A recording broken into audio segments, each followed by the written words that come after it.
ప్రపంచంలో ఇలా జరుగుతుంది. మనిషి నచ్చితేనేమో చక్కగా చేసి పెడతారు, నచ్చకపోతేనేమో దగ్గరకు కూడా రానిస్తాను, పొరపాటును కూడా రాను, మీరెవరో మాకు తెలియదు అన్నట్టుగా ప్రవర్తిస్తూ ఉంటారు. అయితే ఈరోజు నేను చెప్పే మాట ఏంటంటే, మానవుడు దేవుని దగ్గరకు వచ్చి ఆధారపడితే ఏ స్థితిలోనైనా దేవుడు ఆ మానవుని విడిచిపెట్టాడు, పొరపాటును కూడా విడిచిపెట్టాడు. మన దేవుడు మనల్ని ప్రేమించి ఐశ్వర్యవంతం చేస్తాడు, ఆరోగ్యవంతం చేస్తాడు. ఆమేన్, హల్లెలూయా. ఈరోజు దైవజనుడి కొరకు ప్రార్థన చేస్తుంది. నాకు మరి ముఖస్తుతి చేయడం కాదు కానీ తనుష్ అంటే ప్రేమ ప్రార్థన చేస్తున్నాను. ఎందుకంటే యవనస్తుడు కదా, ఈ పరిస్థితులను బట్టి ప్రాంతాన్ని బట్టి ప్రార్థన చేస్తుంటే ప్రభు చెప్పాడు ఒక మాట. వెంటనే ఫోన్ చేశాను, మళ్ళా ఆ మాట సమాచారం ఇచ్చే వరకు ఫోన్ చేస్తూనే ఉన్నాను. అప్పగించాను. స్తోత్రం కలుగుతాడు. దేవుడు అంటున్నాడు, ఆయనకి విరోధంగా ఏ ఆయుధం కూడా వద్దేదని చెప్తున్నాడు. స్తోత్రం కలుగుతాడు. ఎవరికి చెప్పాలి? ఎవరికి? దైవజనుడికి విరోధంగా ఏ ఆయుధం కూడా వర్ధిల్లదు. ఆమేన్. అది ఎప్పటికీ వర్ధిల్లదు. కారణం ఏంటంటే దేవుని తైలాభిషేకం మా బిడ్డ మీద ఉంది, దేవుని ఆత్మాభిషేకం మా బిడ్డ మీద ఉంది, దేవుని ఆత్మ స్థలమందు సంచరిస్తుంది. స్తోత్రం కలుగునుగాక. హల్లెలూయా. దేవుని ఆత్మను ఎదురించగలిగిన శక్తికి దేనికి లేనే లేదు. దురాత్మ పరిగెత్తుకుంటూ వస్తుంది కానీ దేవుడి శక్తి దగ్గర వచ్చేవాడికి సాగిలబడి నమస్కారం చేస్తూ ఉంటుంది. ఒక బలహీనుడి దగ్గరికి బలవంతుడు రాగలుగుతాడు, కానీ బలహీనుడు బలవంతుడి దగ్గరికి వెళ్ళగలుగుతాడా? వెళ్ళలేడు. వెళ్తాడా? పొరపాటును కూడా వెళ్ళలేడు. దేవుని అభిషేకం చేత నింపబడ్డాడు మనిషి. ఇది దీనిలో సందేహం ఏమీ లేదు. ప్రియులారా, మీరు గమనించండి, దేవుని కార్యములు ఆయన ఎడల నూతనపరచబడుతున్నాయి, ప్రతిదినము నూతనపరచబడుతున్నాయి. దేవుడు అంటున్నాడు, నిన్ను ఉన్నతమైన స్థలంలో వాడుకోబోతున్నాడు. హల్లెలూయా. గొప్ప పరిచర్య ప్రభువుకి ఇవ్వబోతున్నాడు. ఆమేన్. దేవుడు ఉన్నతమైన స్థలాల్లో వాడుకుంటానని చెబుతున్నాడు. ఇది నా నోటి మాట కాదు, దేవుని మాట. ఆమేన్, హల్లెలూయా. మనుషులందరూ నేను చిన్నవాడుగా తక్కువవాడు చూడవచ్చు, కానీ దేవుడు నేను గొప్పవాడు చూస్తున్నాడు. హల్లెలూయా. ఇక్కడ దేవుని వాక్యము కీర్తనకారుడు రాస్తున్న మాటలో, ఆయన కృపను బట్టి నరులకు ఆయన చేయు ఆశ్చర్యకార్యం బట్టి, ఆయన కృప నరులకు ఏం చేస్తుందంట? ఆశ్చర్యకార్యాలు చేస్తూ ఉందంట. హల్లెలూయా. నరులకు ఆయన కృప ఆశ్చర్యకార్యాలు చేస్తుంది. వాస్తవం. మనిషి ఆశ్చర్యకార్యం చేయడు. ఒకవేళ మనిషి ఎవరైనా బాగుంటే ఓర్చుకోగలుగుతారా? అదే ఏంటి, అది ఎక్కడి నుంచి వస్తుంది? మంచి వస్తువులు ధరించినా ఇబ్బంది, ఏదైనా కొత్త వస్తువు కొనుక్కున్నా ఇబ్బంది. అంటే మీరేం బాగుండాలి, మేమేమో బట్టి కొట్టుకుపోతూ ఉండాలి. కాదు, మీరు బాగుండాలి, మేము బాగుండాలి కదా, ఇద్దరూ బాగుండాలి. కానీ మానవుడనేటువంటి ఒక్కడే బాగుండాలి.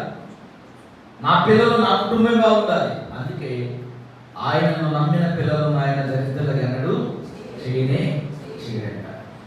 మనుషులు చేయి విడిచిపెట్టొచ్చండి, దేవుడైతే విడిచిపెట్టేవాడు కానీ మనుషుడు మాట చెప్పి తప్పొచ్చు, ఆయన మాట ఇస్తే తప్పేవాడు కాదు. ఆ మాటను నెరవేర్చేవాడు, ఆ మాటను రూఢీపరిచేవాడు. ఈ మందిరం కట్టే ముందు అయ్యగారు చెబుతూ ఉండేవాడు, అయ్యా దేవుడు నాకు మంచి మందిరం కట్టిన దర్శనం ఇచ్చాడయ్యా, ప్రార్థన చేయి, అది నెరవేర్చబడాలి. తప్పకుండా అయ్యగారు జరిగింది. కానీ మనుషుడు లేడు, దర్శనం నెరవేరింది. స్తోత్రం కలుగుతాడు. హల్లెలూయా. దైవజనుడు లేడు, ఆయన కన్న కల నెరవేరింది. ఆయనతో దేవుడిచ్చిన మాటలు నెరవేర్చాడు. స్తోత్రం కలుగుతాడు. హల్లెలూయా. ఈరోజు మరి జన్మదినం. ఏ జన్మదినం ఇది? ఆత్మీయంగా, శారీరకంగా కదా. ఒకటే రెండు కదా. బోనస్ అంటారు కదా, ఆఫర్ అన్నమాట. రెండు ఒకేసారి దేవుని కృప. స్తోత్రం కలుగుతాడు. ఇప్పుడు ఈ మనుషుడు ఎలా వర్ధిల్లాలి? ఈ మనిషికి దేవుడు ఏమి ఇచ్చాడు? ఆత్మీయంగా దయాకిరీటం ఇచ్చాడు, శారీరకంగా దయాకిరీటం ఇచ్చాడు. దేవుడు బ్లెస్ అయిపోతే మనం ఎన్నడూ కూడా దీవించబడదు. మనము ఎన్నో గిఫ్ట్లు ఇస్తాం, కానీ ఆయుష్ అనే గిఫ్ట్ దేవుడు మాత్రమే ఇస్తాడు. ఆమె చెప్పండి గట్టిగా. హల్లెలూయా. ఆయుష్ అనే బహుమానం దేవుని దగ్గరే ఉంది. అది మన క్రియలలో ఉంది. ఆయుష్లో మనం వర్ధిల్లాలంటే మన క్రియలో నీతి కలిగిన క్రియలు ఉండాలి. మనము కృతజ్ఞత కలిగిన వారంగా బ్రతకాలి. ఆత్మ సంబంధమైన యోచన చేస్తూ ప్రార్థన చేయాలి. దేవుని సన్నిధిలో మనము విడవక పోరాడుతూ ప్రార్థన చేయాలి. మన జీవితంలో ఆపద వచ్చినప్పుడు ప్రార్థన కాదు, ఆపద ఉన్ననో లేకపోయినాను, ఆశీర్వాదంలో ఉన్ననో లేకపోయినాను, మనం ఎప్పుడు దేవుని సన్నిధిలో కృతజ్ఞత భావంతో ప్రార్థన చేస్తూ ఉండాలి. దేవుడు మరి ఆత్మీయంగా ఎన్ని సంవత్సరాలు? ఆత్మీయంగా ఎన్ని సంవత్సరాలు? 9 అయిపోయినాయా? 9 వెళ్ళిపోయి 10వ సంవత్సరం. నాకు తెలిసి ధనుష్ అక్కడ ఆయనకి పడిపోయినాడు జన్మించిన తర్వాత. ఆత్మీయంగా చాలా మంది ఆత్మీయంగా జన్మించిన తర్వాత పడిపోయిన చాలా మంది ఉంటారు. ఉంటారు పడిపోయిన తప్పుకుంటారు. ఇవాడు బాప్తిసం తెల్లారి పడిపోయిన ఉన్నారు, లేరు కదా, ఉన్నారు. ఏంటంటే పరిస్థితి అట్లా వచ్చింది. పాస్టర్ గారు మమ్మల్ని ఏం చేయమంటాం? పరిస్థితి వచ్చిందని పరిస్థితికి లోపడటం కాదు, దేవుడికి లోపడాలి. దేవుని నామాన్ని మహిమపరచాలి. ఏషావుకి ఒక పరిస్థితి ఎదురైంది. అక్కడ ఎవరిలో లోపడ్డాడైనా? పరిస్థితికి లోపడ్డాడా? దేవుడికి లోపడ్డాడా? దేవుని నామాన్ని హెచ్చించడానికే లోపడ్డాడు. స్తోత్రం కలుగును గాక. హల్లెలూయా. దేనికి లోపడ్డాడు? దేవుని నామాన్ని గణపరచడానికే లోపడ్డాడు. కారణం ఏంటంటే నా దేవుని నామం నా ద్వారా అవమానపరచబడకూడదు. ఎవరి ద్వారా? నా దేవుని నామం నా ద్వారా అవమానపరచబడకూడదు. దేవుడు 9 సంవత్సరాలు 9 దయా కిరీటాలు ఆత్మీయంగా ఇచ్చాడు. శారీరకంగా మరి నాకు తెలియదు, కానీ అది నేను అడగను, మీరేమవుతున్నారు. ఆయనకి ఎన్ని సంవత్సరాలు ఉన్నది? దేవుడు మరొక దయా కిరీటాన్ని తల్లి గర్భము నుండి దాచి భద్రపరిచి ఆయన పనిలో తల్లి గర్భంలో ఇరిమియాను ఏర్పాటు చేసుకున్నట్టుగా దేవుడిని ఏర్పాటు చేసుకున్నాడు. స్తోత్రం కలుగును గాక. నీవు పరిచర్యలో వాగ్దాన పరిచర్యలో జన్మించిన వాడు. అబ్రహాము పిలువబడినప్పుడు ఇస్సాకు వాగ్దానం చేత దేవుడు అబ్రహాముకి ఎలా ఇచ్చాడో అలాగనే మీ తండ్రికి దేవుడికి ఇచ్చాడు. ఈ వాగ్దానం శాశ్వతమైనది, అది తరతరములు నిలిచుంది. ఆమేన్. హల్లెలూయా. కృప నరులకు ఏమైనంత ఆయన కృపను బట్టి నరులు ఆయన చేయు ఆశ్చర్య కార్యములను బట్టి వారు యెహోవాకు కృతజ్ఞతాస్తుతులు చెల్లించారు. ఇప్పుడు మనంతా ఏం చేస్తున్నాం? వ్యూహాన్ని బట్టి తనుషుని బట్టి వారిద్దరు కలిపి కృతజ్ఞతాస్తుతులు చెల్లిస్తున్నారు. వారితో పాటు మనము కూడా దేవుని ఆరాధించుటకు కృప పొందుకున్నాం. వారిద్దరే కాదు, వారితో పాటు మనందరినీ ఆహ్వానించి మనము దేవుణ్ణి ఆరాధిద్దాం రండి ఆహ్వానించాడే. ఇది గొప్పది. స్తోత్రం కలుగును గాక. హల్లెలూయా. చాలా మంది ఏం చేస్తారంటే ఈ మధ్య బర్త్డే ఎలా చేసుకున్నారంటే నడు రోడ్డు మీద చేసుకుంటున్నారు. అర్ధరాత్రి కూడా స్నేహితులతో కలిసి నడి రోడ్ల మీద, అడవుల్లో, లేదా ఇక్కడ చాలా చోట్లలోనే మనం చెప్పకూడదు, ఆయా ప్రాంతాలు చేసుకుంటున్నారు. చేసుకొని ఆ బర్త్డే రోజు కొన్ని ప్రమాదాలు జరిగి చచ్చిపోయిన వాళ్ళు ఉంటున్నారు. లేరంటారా? ఉంటున్నారు. ఒక వ్యక్తి బర్త్డే చేసుకుంటా ఆ స్నేహితులు ఏం చేశారంటే అమాంతం కేక్ అంతా మొహమే పెట్టేశారు.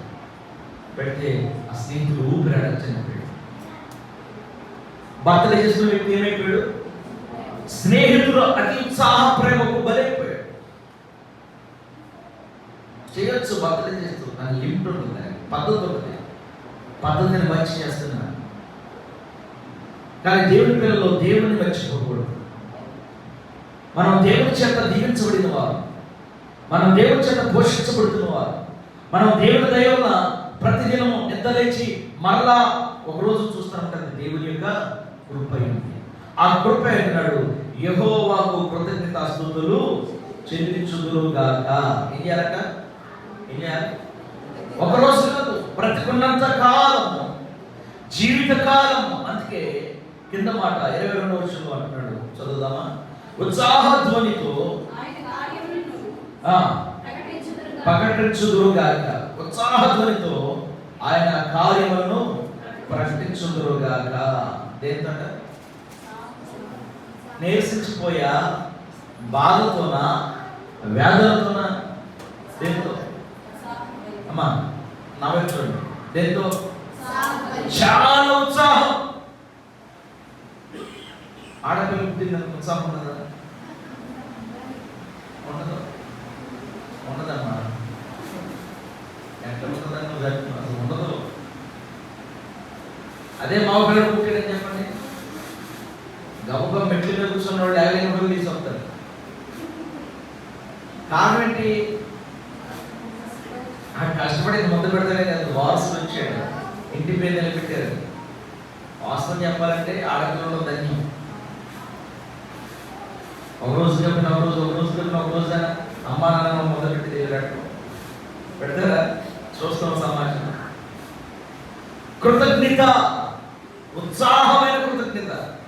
మనిషి కోరుకున్న దొరికినప్పుడు ఏం చేస్తాడు చెప్పండి?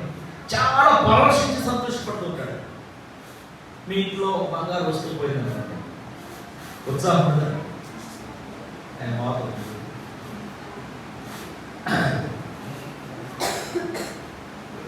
బంగారు వస్తువు పోయింది, ఉత్సాహం వస్తుంది.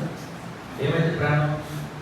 ఆ రోజు తోటకూరలాగా వాడిపోయి మొహం తయారు వేసుకొని తిరుగుతా, ఏంటమ్మా ఏంటి అలా ఉన్నావు, అనేది ఏం లేదమ్మా. ఇంకెప్పుడు పోయి చెప్తారు, ఏం పోయింది? మా ఇంటిలో బంగారం పోయింది. ఏమైంది? మా ఇంటిలో బంగారం పోయింది. ఇప్పుడు బంగారం పోయింది, బంగారం దొరికేదాకా ప్రాణం చెప్పండి అబ్బా, నా గురించి చెప్పండి. బంగారం దొరికేదాకా ప్రాణం ఎక్కడుంది? అసలు అది దొరికేదాకా మన ప్రాణం మనలోనే దొరికితే అప్పుడు పడ్డా నేను మర్చిపోతావు. 100 శిలాలు ఎక్కినా మర్చిపోతాను. సిలెన్సెస్ మీద సిలెన్సెస్ ఎక్కించిన ఓపికని అమ్మ బంగారం దొరికిందమ్మా అని అసలు ఎంత శక్తి అవుతుందో, ఎనర్జీ ఎంత వస్తుందో. అలాగే పిల్లరా, దేవుడు బంగారం కంటే శ్రేష్టమైన వాడు. ఆమె చెప్పండి. హల్లెలూయా. ఆయన ఆజ్ఞ బంగారం కంటే విలువైనది, వజ్రం కంటే విలువైనది. ఆయన మాట శ్రేష్టమని ఈ భూ ప్రపంచంలో ఆయన మాట నెరవేర్చినట్టుగా ఏ మనుషుడు నెరవేర్చలేదు. ఈ భూ ప్రపంచంలో మానవుడికి వాగ్దానం చేశాడు, ఆ వాగ్దానం ఆయన నెరవేర్చినట్టుగా ఏ మనుషుడు కూడా నెరవేర్చలేదు. ఆయన దేవుని నామాన్ని కనపరచాలనుకున్నాడు. యేషేపు దేవుని నామాన్నే కనపరచాడు. ఆయన ముందున్న అసహ్య కార్యాన్ని దూరం చేసుకున్నాడు. ఈరోజు మనుషులు ఎలా ఉన్నారు తెలుసా? అసహ్య కార్యముల వైపు మనస్సు నిలబెట్టుకుని మళ్ళీ ప్రభు దగ్గరకు వచ్చి ప్రభువాన్ని ప్రార్థన చేస్తారు. ఎక్కడి నుంచి వెళ్ళగానే వాళ్ళ అసహ్య కార్యాలు చేస్తూనే ఉంటున్నారు. దేవుడు ఎందుకు నీకు అసహ్య కార్యాలు చేసినప్పుడు? ఇక దేవుడితో స్నేహం ఎందుకు నీకు అసహ్య కార్యాలు చేసినట్టు? అక్కడే ఉండవు, అక్కడే బ్రతుకు. ఏదైనా ఒక త్రోవలో ఉన్నాడు, అటు ఇటు ఉంటారంటే చివరికి పాడైపోయింది ఎవరంటే నీ వల్ల నీ పిల్లలు పాడైపోతున్నారు. భక్తిహీనత వల్ల కుటుంబం పాడైపోయింది. ఆత్మీయతలు వదిలితున్నాం అని మీరు అనుకుంటారు, కానీ మిమ్మల్ని మీరు మోసం చేసుకునే సంగతి కూడా మీరు తెలుసు. ఈ కృతజ్ఞత ఆరాధన చెప్పే మాట ఏంటంటే మనము దైవ భయం కలిగి కృతజ్ఞతాస్తుతులు చెల్లించాలి. దైవ భయం కలిగి దేవుని నామాన్ని హెచ్చించాలి. దేవుని యొక్క భయం కలిగి దావీదు బహుగా స్తుతిస్తూ ఉండేవాడు. ఆయన రోజు తన ప్రాణానికి చెబుతున్నాడు 103వ కీర్తనలో. చదవండి, అందరూ తెలిసిన వాక్యం. నా ప్రాణమా యెహోవాను స్తుతించుము, నా అంతరంగమున్న సమస్తమా ఆయన పరిశుద్ధ నామమును సందర్శించుము. నా ప్రాణమా యెహోవాను స్తుతించుము, ఆయన చేసిన ఉపకారములు ఏమీ మరవవు. ఆయన చేసిన ఉపకారములను భార్య చూపుతున్నాడా? ఆయన పిల్లలు చూపుతున్నాడా? పోనీ దేవుడు ఇచ్చిన రాజ్యాన్ని చూపుతున్నాడా? ఆయనకి ఇష్టమైన ఆస్తులు చూపుతున్నాడా? దేన్ని చూపుతున్నాడు? ప్రాణానికే చూపుతున్నాడు. నా ప్రాణమా యేసయ్యను మాత్రమే సన్నిధించుము. నా ప్రాణమా యేసయ్య నా కొరకు సిలువలో ప్రాణం పెట్టి నన్ను స్వస్థపరిచేందుకు నా ప్రాణమా యేసయ్యను మాత్రమే ఆరాధించాను. మనం ఇప్పుడు చెబుతున్నాం. దావీదు రాజు అయినప్పటికీ రాజధికారం పక్కన పెట్టి తన ప్రాణానికి ఏం చెప్తున్నాడు? నా ప్రాణమా యెహోవాను సన్నిధించుము, ఆయన చేసిన ఉపకారంలో దేనిని మరవకు. నాకు చాలా ఉపకారాలు చేస్తున్నాడు. నువ్వు బ్రతుకున్నావంటే ఆయన చేసే ఉపకారమే, నువ్వు జీవిస్తున్నావంటే ఆయన చేస్తున్న మేలే. కాబట్టి నువ్వు నిద్రపోతున్నావు లే. ఎవరు చెప్తున్నాడు? ప్రాణాన్ని మేలుకొల్పుతున్న స్తోత్రం కలుగుతారు. ప్రాణాన్ని మేలుకొల్పే ప్రార్థన వీరుడు కింగ్ ఆఫ్ డేవిడ్. ప్రార్థన ఆయన ప్రాణానికి నేర్పించాడు. యేసుప్రభు వారు అంటాడు ఒక మాట, శిష్యుల్ని ఏకాంతంగా తీసుకెళ్ళి వాళ్ళిద్దరూ నిద్రపోతుంటే చెప్పి, బాయ్ మీరు శోధనలో ప్రవేశించుకున్నట్లు మేలుకొని ప్రార్థన చేస్తే ఏమొస్తుంది? శోధన రానే ఆశీర్వాదం వస్తుంది, ప్రార్థన వలన విజయం వస్తుంది అని చెప్పి వెళ్ళిపోతాడు. ఆత్మ సిద్ధమే కానీ శరీరం ఏమన్నా బాలయ్య. ఇక్కడ దావీదు ఏమంటాడు?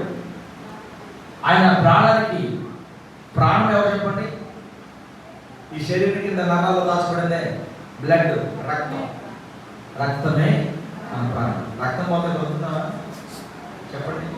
రత్నారాలు రోజు పక్కన పడేస్తే ఏమైతే జీవితం కదా? కోడి పిక్ పోసి డబ్బాలు ఎక్కడే అది టప్ప టప్ప టప్ప టప్ప టప్ప టప్ప ఎగిరి ఎగిరి ఎగిరి ఎగిరి ఎగిరి ఇక ఉంటుందా? అట్లాగే మన రెండు నరాలు, పెద్ద రెండు నరాలు కింద కాదని ఒకటి ఇక్కడ చేరేటప్పుడు పోసేసాం. మన ప్రాణం వెళ్ళిపోయింది. ఆయన ప్రాణానికి నేర్పిన పదం ఏంటంటే, నా ప్రాణమా యెహోవాను సన్నిధించు. నేను అడుగుతాను తన విషయంలో ప్రశ్న అంటాను. నువ్వు పాస్టర్ గారు కాకపోతే, నువ్వు దైవజన కుమారుడు కాకపోతే నువ్వు ఇప్పుడు నీ ప్రాణానికి ఏం చెప్తావు?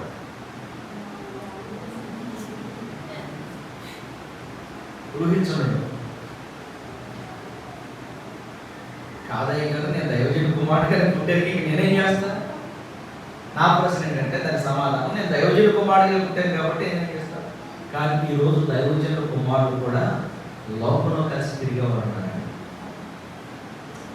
సేవ చేసుకో, నన్ను పిలవలేదు దేవుడు, నాకు చెప్పలేదు సేవ చేయమని. ఆ బాధ నేను ఎందుకు పడతాం? పాస్టర్ గారి పిల్లలు ఎవరు ఉన్నారు చాలా మంది. కొందరేమో యెహోవా యందు భయభక్తులు కలిగి గొప్పగా వాడబడేవారు కూడా ఉన్నారు. వారిలో ఒకడు కాబోతున్నారు, గొప్పగా వాడబడేవారు. హల్లెలూయా. మరి దేవుడు అంటున్నాడు, ఈ సంఘములో నూతన ఆత్మలు చేర్చబడుతుంది. ఆమేన్ చెప్పండి బిగ్గరగా. హల్లెలూయా. చెదిరిపోయిన సంఘం కొరకు బహు కన్నీరు ఖర్చు ప్రార్థన చేస్తున్నారు. ప్రార్థన ప్రభు విన్నాడు, అద్భుతం ప్రభు చేస్తున్నాడు. కన్నీరు కాస్తున్నారు, వెళ్ళిపోయిన ఆత్మలు రావాలి, అవి ప్రభు తీసుకొస్తున్నాడు. దేవుని స్తోత్రం చెప్పండి. మన దేవుడు ఆశ్చర్యమైన కార్యాలు చేస్తున్నాడు. 22వ మాటలో చెప్పినట్టుగా, వారు కృతజ్ఞతార్పణలు చెల్లించుదురుగాక, ఉత్సాహ ధ్వనితో ఆయన కార్యములను ప్రకటించుదురుగాక. ఇది దేవుని కార్యం. నీటి బాప్తిసం ద్వారా రక్షించబడిన ఈ బిడ్డలు ఉత్సాహధ్వనితో దేవుని కార్యాన్ని తెలియపరుస్తున్నారు. వారు శరీర సంబంధమైన పుట్టినరోజు కాదు, కానీ మేము ఆత్మీయంగా జన్మించాము, ఆత్మీయ ప్రభు మమ్మల్ని జన్మింపజేశాడు. ఇది మా ఆత్మీయ జన్మదిన వేడుక. స్తోత్రం కలుగునుగాక. హల్లెలూయా. చెప్పండి హల్లెలూయా. ఏ వేడుక? పెళ్లి వేడుక కాదు. ఏ వేడుక? పిల్లడు పుట్టిన వేడుక కాదు. ఆత్మీయంగా జన్మించిన వేడుక. ఆత్మ సంబంధమైన పుట్టినరోజు చాలా మంది చేసుకుంటారా? ఒక ఐగర్ పిల్లలు ఐగర్ సొంత ఐగర్ పుట్టలు వాస్తవం. ఇందాక నాకు ఒక ఫోన్ వచ్చింది, బయలు నుంచి. అయ్యా నువ్వు ప్రార్థన పెట్టాలంట, ప్రతి నెల 8వ తారీఖు ప్రార్థన పెట్టాలంట. అయితే పాస్టర్ గారు నన్ను కూడా పిలవను. అయ్యగారు వస్తే అయ్యగారు ఏమవ్వాలంట? స్తోత్రం కలుగుతుంది అంటే మా పెట్రోల్ బంక్ మా చుట్టూ ఉంది కదా, బండి తీసుకెళ్ళి పెట్టగానే ట్యాంక్ నింపేసి వెళ్ళాను అంటాడా? కాబట్టి ఆలోచించడం ఒకసారి. హాస్పిటల్కి ఆర్ఎంపీ కూడా 500 మంది తీసుకుంటాడు ఫీజు. కృష్ణ తీసుకోవట్లా? కృష్ణ ఆర్ఎంపీ కూడా 500 మంది తీసుకుంటాడు, తీసుకోవట్లేదా? కానీ ఏ ఫీజు తీసుకుని ఫాస్ట్ గారేనండి, ఏ ఫీజు తీసుకుని ఫాస్ట్ గారే రాగానే గొప్ప మా బాగాలేదా? సరే 2 మందిలో 2 ప్రార్థన చేద్దాం. మేము అన్నం తినేవాళ్ళు చేయగడుపు నుంచి ప్రార్థన చేస్తాం. మీకు ఆపద వచ్చిందని మా బోర్ రాగానే మా ఆపదలా భావించి మేము పరిగెత్తుకొచ్చి దేవుని బలిపెట్టి మీద కూర్చొని దేవుని మందిరం కూర్చొని ఏడుస్తూ ప్రభా ఆ కుటుంబానికి క్షేమం కలిగి ప్రార్థన చేస్తాం. ఆ క్షేమం కొరకు దేవుడు ఈరోజు ఆత్మీయంగా ఈ బిడ్డలను జన్మింపజేశాడు. అన్నా చేయగలిగిన మన ఆత్మ సంబంధమైన సాక్ష్యము ఈ లోకంలో సువాసనగా ఉండాలి. హల్లెలూయా. బలుల కిసుపు చెట్టులో లిల్లీ పుష్పం ఉన్నట్లుగా ఈ ప్రజల మధ్యలో, ఈ అరణ్యపు యాత్ర జీవితంలో, ఈ ముళ్ళ కంప మధ్యలో మన నలుమూల ముళ్ళు నొక్కేస్తున్న ఆ పుష్పంలో ఏముంది? సువాసన ఉంది. యేసు ప్రభుని శత్రువులాగా దాడి చేశారు, అయినా ఆయన భయపడలేదు. ఆయన సువార్తను చెబుతూనే ఉన్నాడు. ఆయన ప్రాణం పోయేటప్పుడు కూడా సువార్త చెబుతూనే ఉన్నాడు. దేవుని పిల్లల రక్షణ పొందిన మన జీవితాల్లో కాపాడుకోవాల్సిన కొన్ని విషయాలు ఉన్నాయి. అవి ఎలా కాపాడుకోవాలంటే 1వ కీర్తన ఆత్మీయంగా జన్మించిన వారు ఎలాగా ఉండాలి? వాక్యం చెబుతుంది. మొదటి కీర్తన అందరికీ కంఠపాఠమే కానీ చదివి చెబుతాం. చదవండి. దుష్టుల ఆలోచన చొప్పున నడవక, పాపుల మార్గము నిలవక, అపహాస్కులు కూర్చుండ చోట కూర్చుండక, యెహోవా ధర్మశాస్త్రమునందు ఆనందించుచు దివారాత్రము దాన్ని ధ్యానించువాడు ధన్యుడు.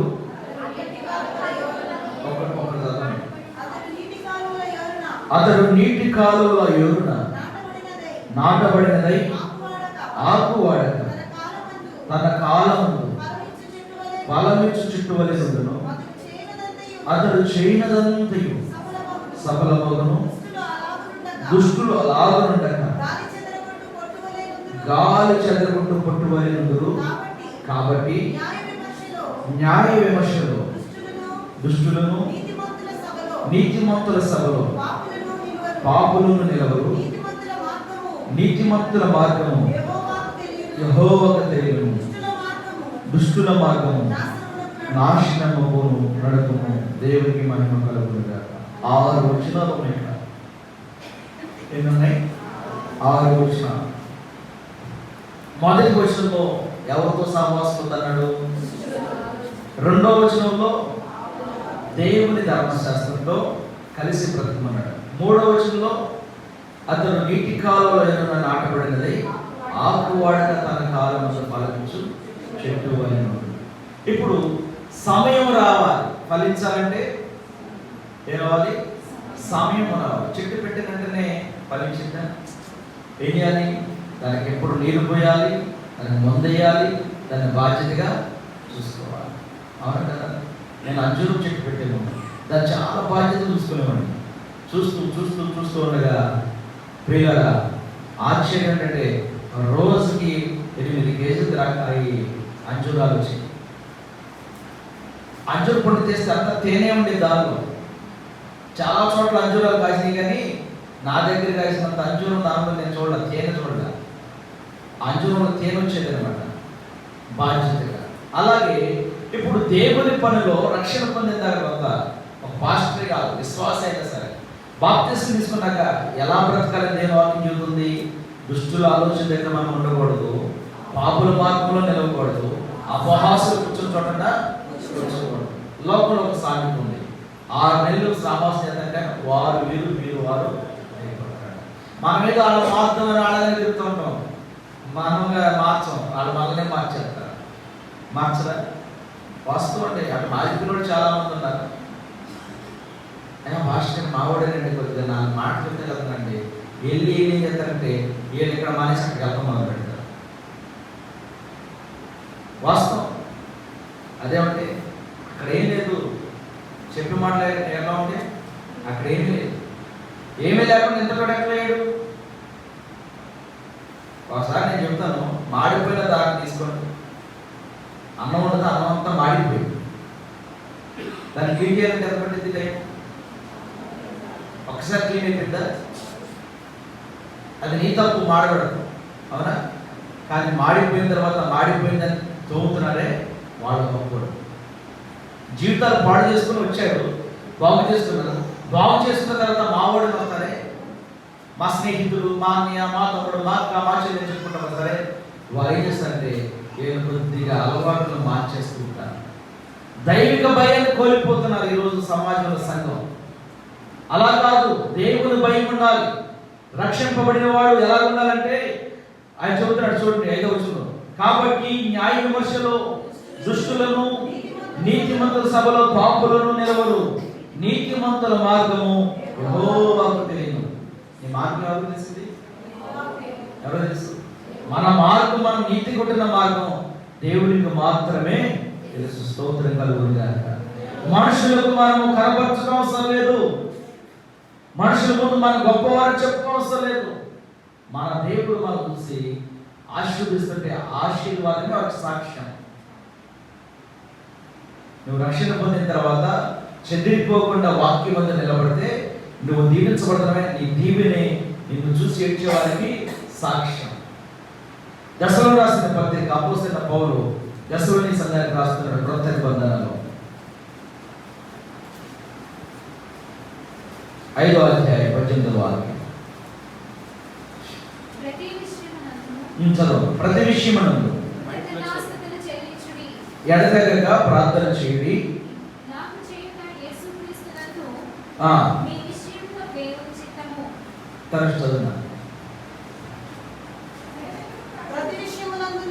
ఎడతెగక అక్కడ నుంచి ఎడతెగక ప్రార్థన చేయుడి, ప్రతి విషయమునందును కృతజ్ఞతాస్తుతులు చెల్లించుడి, ఇలాగూ చేయుట యేసు క్రీస్తునందు మీ విషయంలో దేవుని చిత్తము. స్తోత్రం కలుగునుగాక. ఇలాగ చేయుట 7వ విషయంలో దేవుని చిత్తం. ఆమేన్. ఇలాగ జరిగించుట ఇది యేసయ్య చిత్తం. మనం పెట్టాలని పెట్టుకోలేదు, ప్రార్థన పెట్టుకోవాలని ఆశ ఉంటుంది, మన దగ్గర ధైర్యం ఉండదు. ఎందుకు ధైర్యం ఉండదు తెలుసా? ఖర్చు భయపడతారు. వ్యర్థమైన ఖర్చులు ఎన్నైనా పెడతాం, కానీ దేవుని దగ్గర వచ్చేప్పటికి ఆలోచించాలి. ఎక్కడ ఆలోచిస్తారు తెలుసా? పెట్టే దగ్గర ఆలోచన వేయలేదు. పాస్టర్ గారు వస్తే పాస్టర్ గారు వేయాలి, పాస్టర్ గారు వేయాలి. ముందు ఏం గుర్తు వస్తుంది? పాస్టర్ గారికి కాదు గుర్తొచ్చేది, పాస్టర్ గారికి ఇచ్చేది గుర్తు వస్తుంది. మీరు ఇయ్యొద్దబ్బా, పాస్టర్ గారిని కలిసి కృతజ్ఞత కలిగి గ్లాసు తన్నిలిచ్చిన పరలోకం మీకు ప్రతిఫలం. మేము ఇక్కడ కష్టపడ్డా దేవుడు మాకు చోటిస్తాడు. ఇక్కడ పనివాడు జీతానికి పాత్రుడు అంతే. ఇప్పుడు ఎవరి చిత్తం ఇక్కడ జరిగింది? ఎడతెగక ప్రార్థన చేస్తే, ఎడతెగక ప్రార్థన చేయడి, ప్రతి విషయమునందు కృతజ్ఞతాస్తుతులు చెల్లించండి. ఈ పుట్టినరోజుకైనా ప్రతిరోజున చెప్పాలి, ప్రతిరోజు ప్రతి విషయము. మన దేవుడు ఈ రోజు నీకు ఇది లేదని ఇస్తాడు. నువ్వు ఒకటి కోరికలు ప్రార్థన చేస్తున్నావా, ప్రభు తెలియజేస్తాడు. ఇవ్వకపోతే ఇచ్చినప్పుడు ఏం చేయాలి? కృతజ్ఞతాస్తుతి కలిగి దేవుని కనపరచాలి, ప్రభువుని ఆరాధించాలి, ఆత్మలో పరవశిస్తూ ప్రభువా నీవు నన్ను నా బిడ్డలను క్షేమంగా దాచినందుకు ఇలా ప్రార్థన, మరి సంఘాన్ని కాపాడుతున్నందుకు ప్రార్థన, తన జీవితానికి ఇస్తున్న ఆరోగ్యాన్ని బట్టి ప్రార్థన.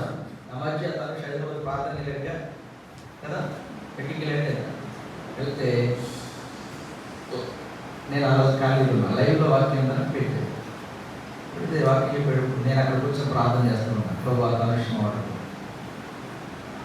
ప్రభు తనుష్ని విస్తారమైన ప్రభు చేత ఆలోచన వాడుకుంటాడు. ఇది నాకు దేవుడు తెలుసు. స్తోత్రం. అది దైవ ప్రేమ అంతే. మీరు ఏం చేయాలి తెలుసా? మీ సేవకుని తట్టు మీ చేతులు ఎత్తి ప్రార్థన చేయాలి. ఎవరి తట్టు?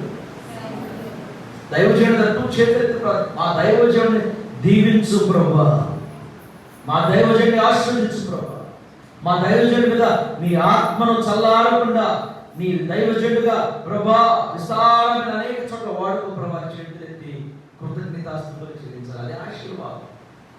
మీరు అలా ప్రార్థన చేయండి, మీరు దీవించబడతారు వాస్తవంగా. ఇప్పుడు ఇది ఏ ప్రార్థన చెప్పండి? ఏ ప్రార్థన? కృతజ్ఞత స్తుతి ఆరాధన. ఏ ఆరాధన? కృతజ్ఞత స్తుతి ఆరాధన. ఎవరికి కృతజ్ఞతలు చెప్పండి? ప్రభువుకి అప్పగిస్తున్నారు, ప్రభువుకి సమర్పిస్తున్నారు. దేవుని యందు వారి ఆశ తీరనిది, దేవుని యందు వారి ఆశ విపరీతమైనది. మన ఆశ దేవుడి పట్ల ప్రాణం పోతున్న ఆయనను మాత్రమే కనపరిచే ఆశ ఉండును గాక. హల్లెలూయా. చెప్పు డయాలసిస్ అయ్యారు. నేను తీసుకెళ్ళాను